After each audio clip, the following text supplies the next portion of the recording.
Lukas Kapitulo 14. At nangyari, sa pagpasok niya sa bahay ng isa sa mga pinuno ng mga Fariseo ng isang Sabat upang kumain ng tinapay, at inaabangan nila siya.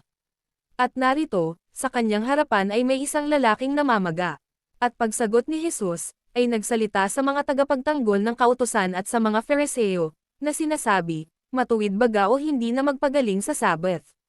Datapwat sila'y di nagsiimak, at siya'y tinangnan niya, at siya'y pinagaling, at siya'y pinayaon. At sinabi niya sa kanila, sino kaya sa inyo ang kung magkaroon ng isang asno o isang bakang lalaki na mahulog sa hukay, at pagdakay hindi kukunin kahit araw ng Sabat? At di na muling nakasagot sila sa kanya sa mga bagay na ito.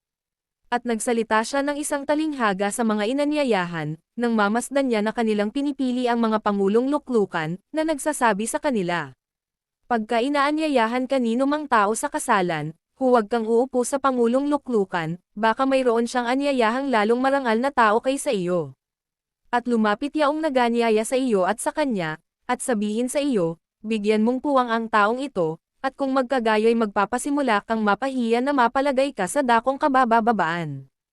Kundi pagka inaanyayahan ka, ay pamaron ka at umupo ka sa dakong kabababaan, upang kung dumating ang naganyaya sa iyo, ay sa iyo'y sabihin niya, kaibigan pamaron ka pa sa lalong mataas, kung magkagayo'y magkakaroon ka ng kaluwalhatian sa harap ng lahat ng mga kasalo mong nanggakaupo sa dulang. Sapagkat ang bawat nagmamataas ay mabababa, at ang nagpapakababa ay matataas. At sinabi rin naman niya sa naganyaya sa kanya, pagka naghahanda ka ng isang tanghalian o ng isang hapunan, ay huwag mong tawagin ang iyong mga kaibigan, ni ang iyong mga kapatid, ni ang iyong mga kamag-anak, ni ang mayayamang kapitbahay, baka ikaw naman ang kanilang muling anyayahan, at gantihan ka. Datapwat kung maghahanda ka, ay anyayahan mo ang mga dukha, ang mga pingko, ang mga paylay, ang mga bulag. At magiging mapalad ka, sapagkat wala silang sukat ikaganti sa iyo, sapagkat gagantihin sa iyo sa pagkabuhay na maguli ng mga ganap. At nang marinig ito ng isa sa nangakaupong kasalo niya sa dulang, ay sinabi sa kanya, mapalad ang kakain ng tinapay sa kaharian ng Diyos. Datapwat sinabi niya sa kanya, may isang naghanda ng isang malaking hapunan, at marami siyang inanyayahan.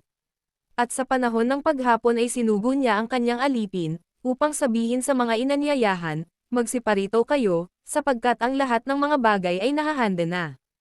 At silang lahat na parang iisa ay nangagpasimulang nangagdahilan. Sa kanya'y sinabi ng una, bumili ako ng isang bukid, at kailangan akong umalis at tingnan, ipinamamanhik ko sa iyo na pagpaumanhinan mo ako. At sinabi ng iba, bumili ako ng 5 magkatuwang na bakang lalaki, at paroroon ako upang sila'y subukan, ipinamamanhik ko sa iyo na pagpaumanhinan mo ako.